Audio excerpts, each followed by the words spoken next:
الحمد لله وكفى وسلام على عباده الذين اصطفى أما بعد. Dear respected viewers, inshallah I am starting a new topic which I have been requested from friends for a long period of time, and I have also been receiving requests from people saying to do something also in Urdu. So inshallah in this new program, which will be on fiqh and important masail which we tackle every day in our daily lives, inshallah I will be doing these every so often, and I will be discussing all these masail in Urdu and also in English so everybody can understand. معزز سامعین اکرام، کچھ عرصے سے دوست احباب messages کر رہے ہیں کہ آپ اردو کے اندر بھی کچھ سلسلہ شروع کریں، تو انشاءاللہ ابھی ایک نئے سلسلہ اور ایک نئے پروگرام کے ساتھ میں حاضر ہوا ہوں، جس کے اندر ہم روز مرہ کے جو ضروری مسائل اور فقہی مسائل اور جو چیزیں ہیں اس کے بارے میں انشاءاللہ اسی طرح کی چھوٹی چھوٹی کلپ بنائیں گے تاکہ آپ لوگ بور بھی نہ ہوں اور آپ کا فائدہ بھی ہو۔ سب سے پہلے ہم یہاں شروع کریں گے جو ٹاپک، وہ ہے طہارت کے بارے میں، پاکی ناپاکی کے بارے میں۔ تو طہارت کے بارے میں حدیث شریف کے اندر آتا ہے، رسول اللہ صلی اللہ علیہ وسلم نے فرمایا الطہور شطر الایمان، کہ طہارت جو ہے یہ ایمان کے حصوں میں سے ایک حصہ ہے۔ رسول اللہ صلی اللہ علیہ وسلم mentioned in a hadith that being pure from all sorts of dirt, at-tuhuru shatrul iman, it is part of iman. And it's mentioned in another hadith, miftahus salah at-tuhur، نماز کی جو چابی ہے، جو کنجی ہے، وہ پاکی ہے، یعنی وضو کرنا، غسل کرنا، پاکی کی حالت میں ہونا۔ امام ترمذی رحمہ اللہ نے اس حدیث کو اپنی کتاب کے اندر ذکر کیا ہے۔ So dear respected viewers, tahara is really important and tahara is needed in your aqaid and also in your mal and also in your body۔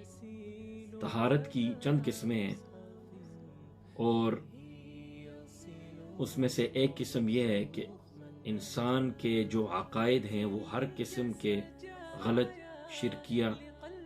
عقائد سے پاک ہوں۔ یہ عقیدے کی اور ایمان کی طہارت ہے، جس میں آپ کے عقائد اللہ کے بارے میں، رسول اللہ کے بارے میں، انبیاء اور کتابوں کے بارے میں، اور فرشتوں اور آخرت اور غیب کے جتنے معاملات ہیں ان کے بارے میں آپ کو جو ایمان ہے اور آپ کا جو عقیدہ ہے وہ اللہ اور اس کے رسول کے بتائے ہوئے راستے کے مطابق اور صحابہ رضی اللہ تعالیٰ اجمعین اور امت کے اجماع کے مطابق ہونا چاہیے۔ یہ ہے عقیدے کی طہارت۔ Dear respected viewers, the tahara and purification of your aqaid, your beliefs, is that your beliefs should be according to the Quran and the Sunnah of the Prophet and the teachings of the Sahaba, Tabi'een, Tabi' Tabi'een, and Aimma Mujtahideen and the Salaf. That your Aqeeda regarding Allah, how you should believe on Allah, His prophets, His angels, His books, and all the other things of the unseen. اسی طرح طہارت کی دوسری قسم یہ ہے کہ مال کی طہارت، جیسے کہ سال کے اندر ایک بار مال کی زکوٰۃ نکالنا۔ The second type of tahara is purifying your wealth by giving 2.5% in charity every year from your savings۔ اور یہ جو طہارت ہے وہ پورے سال کے بعد آپ کے پاس جو مال بچا ہوا ہے اور جو آپ نے خزانہ کر کے، کنز کر کے، چھپا کے رکھا ہوا ہے، اس مال میں سے آپ نے 2.5% اللہ کے راستے میں دینا ہے۔ اور جب آپ یہ اللہ کے راستے میں 2.5% دیں گے تو اس سے آپ کا تمام جو مال ہے وہ پاک ہو جائے گا، تو یہ ہوگی مال کی طہارت۔ اسی طرح تیسری قسم ہے بدن کی طہارت، جیسے کہ وضو کرنا، غسل کرنا، کپڑوں کو پاک کرنا، جگہ کو پاک کرنا، تو یہ بھی ضروری ہے۔ The third type of tahara is to clean your clothes, clean your body, and to clean the place where you are worshipping Allah subhanahu wa ta'ala. So these 3 tahara types of tahara are really important, and they are needed in order for you to be accepted in the sight of Allah. ان طہارت کا کرنا اور اس کو ماننا اور اس پہ عمل کرنا انتہائی ضروری ہے، کیونکہ اس کے بغیر آپ کی کوئی عبادت قبول نہیں، آپ کا کوئی عقیدہ قبول نہیں۔ تو طہارت کے اندر جو یہاں تفصیل سے ہم گفتگو کریں گے وہ ہے جسم کی طہارت، اور آگے چل کے انشاءاللہ مال کی طہارت کا بھی، اور انشاءاللہ علیحدہ سے ایمان اور عقائد کی طہارت کے بارے میں بھی جو ہے انشاءاللہ گفتگو ہوتی رہے گی۔ یہاں میرے دوستو ہم بات کرتے ہیں سب سے پہلے جو اللہ قرآن میں فرماتے ہیں، یا ایھا الذین آمنوا اذا قمتم الی الصلاۃ فاغسلوا وجوہکم وایدیکم الی المرافق وامسحوا برؤوسکم وارجلکم الی الکعبین، کہ اے ایمان والو جب تم نماز کے لیے کھڑے ہو تو اپنے چہروں کو دو اور اپنے ہاتھوں کو کوہنیوں سمیت دو اور اپنے سر کا مسح کرو اور اپنے پاؤں کو ٹخنوں سمیت دو۔ Dear respected viewers, Allah mentions in the Quran, when you stand for prayer, then you should wash your face and your hands, including your elbows, and do masa of your head, and wash your feet, including your ankles. Now here when Allah says, when you plan or when you stand for prayer, here it means to plan or to make intention of prayer. It doesn't literally mean that you go and stand for prayer in the salah, in the saf, when you're lining up, that's when you should do wuzu. It does not mean that. It means when you intend to pray or when you plan for prayer. یہاں جو کہا گیا کہ اذا قمتم الی الصلاۃ، جب آپ نماز کے لیے کھڑے ہو تو وضو کرو، اس کا مقصد اور اس کا مطلب یہ نہیں ہے کہ جب آپ صف میں جا کے نماز کے لیے کھڑے ہوں تو آپ اس وقت وضو کریں، بلکہ مطلب یہ ہے کہ جب آپ نماز پڑھنے کا ارادہ کریں تو اس سے پہلے آپ وضو کریں، اور وضو کیسے کریں اس کے بارے میں قرآن کے اندر یہ آیت آئی ہے، اور جن چیزوں کا اس آیت کے اندر ذکر ہے یہ 4 چیزیں وضو کے اندر فرض ہیں۔ The things that are mentioned in this ayah in the Quran, these 4 things are obligatory, they are compulsory, you have to do them in wudu. There are many other things as well which you have to do in wudu as well, but they are not compulsory, they are the sunnah or mustahab actions which I will do program on separately. So Allah talks about these 3 things, and also it's mentioned in the hadith of Hazrat Abu Hurairah radiyallahu ta'ala anhu that he said, somebody says, a person narrates, and this is narrated by Imam Muslim rahimahullah in his book, narrated from Nu'aym bin Abdullah al-Majmur. He said, قال رأيت أبا هريرة رضي الله تعالى عنه يتوضأ, that I saw Abu Hurairah رضی اللہ تعالیٰ عنہ doing wuzu، کہ میں نے، یہ تابعی فرماتے ہیں کہ میں نے ابو ہریرہ رضی اللہ تعالیٰ عنہ کو وضو کرتے ہوئے دیکھا،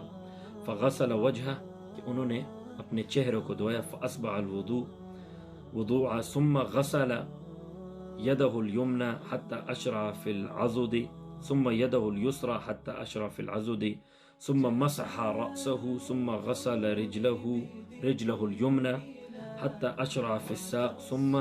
غسل رجله اليسرى حتى أشرع في الساق ثم قال هكذا رأيت رسول الله صلی اللہ علیہ وسلم يتوضأ،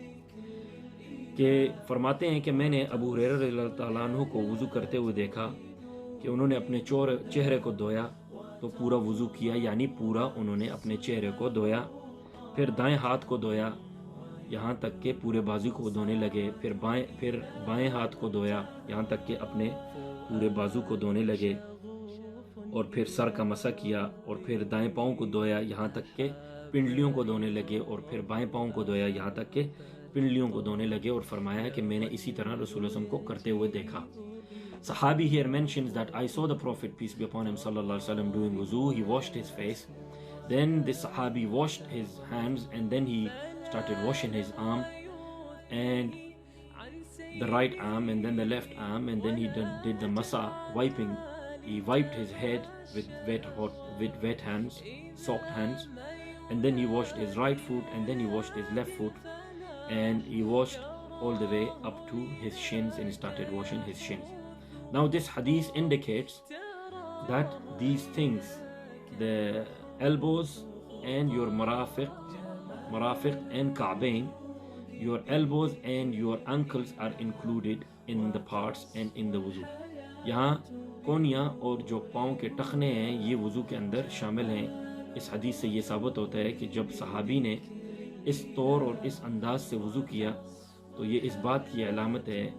کہ انہوں نے فرمایا میں نے رسول اللہ صلی اللہ علیہ وسلم کو ایسے ہی کرتے دیکھا. یہ اس بات کی علامت ہے کہ یہ چیزیں وضو کے اندر شامل ہیں اور رسول اللہ صلی اللہ علیہ وسلم نے ایسے ہی وضو فرمایا. بعض علماء کہتے ہیں کہ بھائی جو کوہنیاں ہیں ہاتھوں کی اور جو پاؤں کے ٹخنے ہیں یہ وضو کے اندر شامل نہیں ہیں. Some علماء mention that these elbows and ankles are not part of wudu, but we do not agree with that. We agree with the jamhur and most of the ulama. ہم جو ہیں اکثر علماء کے ساتھ اور ان کی رائے پہ چلتے ہیں جو فرماتے ہیں کہ ان چیزوں کو بھی جسم کے اعضاء جن کا ذکر کیا گیا ان کے اندر شامل کیا گیا ہے, اور احادیث سے بھی اسی طرح ثابت ہے, اور قسم قسم کی احادیث آپ کو اس ٹاپک پہ ملیں گی. سملرلی رسول اللہ صلی اللہ علیہ وسلم نے فرمایا, مسلم شریف کی ایک اور حدیث ہے, انتم الغر المحجلون یوم القیامہ. رسول اللہ صلی اللہ علیہ وسلم نے فرمایا کہ قیامت والے دن جو ہے آپ یہ جو جسم کے اعضاء ہیں, وضو کے جو اعضاء ہیں, ان کی چمک کی وجہ سے آپ پہچانے جاؤ گے. قیامت والے دن رسول اللہ صلی اللہ علیہ وسلم کی جو امت ہے وہ وضو کے اعضاء, جو لوگ وضو کیا کرتے تھے, نماز پڑھا کرتے تھے, تو ان کے جسم کے ان خاص جو وضو کے اجزاء ہیں قیامت والے دن اس کے اندر اللہ ایک خاص قسم کی, جس طرح ایک ہیرے اور سونا جواہرات کے اندر چمک ہوتی ہے, اس طرح کی ایک خاص قسم کی چمک ہوگی جس سے لوگ ان لوگوں کو دور سے پہچانیں گے کہ بھائی یہ تو رسول اللہ صلی اللہ علیہ وسلم کی امتی ہیں, یہ وضو کر کے نماز پڑھنے والے لوگ ہیں. On the day of judgment, those people who used to do wudu from the ummah of the Prophet, peace be upon him, sallallahu alaihi wasallam, they will be recognized from far, because Prophet, peace be upon him, sallallahu alaihi wasallam, said those people who washed these parts in wudu on the day of judgment, these parts will be shining like the diamond and the silver shines. There will be a white kind of shine, a special shine in these parts, and this will be indication that these people used to pray in their lives when they were in the dunya. And Rasulullah sallallahu alaihi wasallam said, whoever wants to فَمَنْ اسْتَطَاعَ مِنْكُمْ,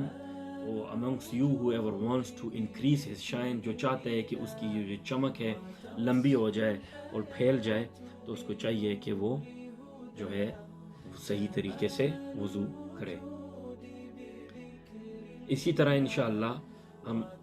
آگے والے جو آنے والی جو clips ہیں انشاءاللہ اس کے اندر میں وضو کے اندر جو چیزیں سنت ہیں ان کا ذکر کروں گا. یہاں آج ہم نے میرے بھائیوں یہ سیکھا کہ وضو کے اندر 4 چیزیں ضروری ہیں. اگر ان 4 چیزوں میں سے ایک چیز بھی چھوڑ دی گئی تو وضو نہیں ہوگا. اور وہ کیا ہیں آپ کو ایک بار پھر میں دہرا دیتا ہوں. قرآن میں اللہ نے فرمایا کہ اپنے چہروں کو فاغسلوا وجوہکم, اپنے چہروں کو دھوئیں, وایدیکم الی المرافق, اپنے ہاتھوں کو یعنی بازو جو ہیں ان کو کوہنیوں سمیت دھوئیں, اور وامسحوا برؤوسکم, اپنے سر کا مسح کریں, وارجلکم الی الکعبین, اور اپنے پاؤں کو جو ہے ٹخنوں سمیت دھوئیں. I will mention these 4 things again, repeat these things again, which is to wash your hands and including wash your face,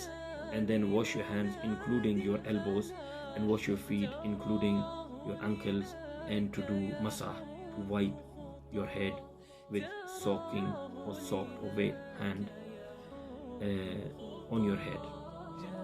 These 4 parts and 4 things are farad in doing wuzu. May Allah give us the tawfiq to understand May Allah give us the tawfiq to practice. Jazakallah khair for watching. In my upcoming video, inshallah, I will be teaching you and telling you about those things which are sunnah in the wuzu. Jazakallah khair. Assalamu alaikum wa rahmatullahi wa barakatuh.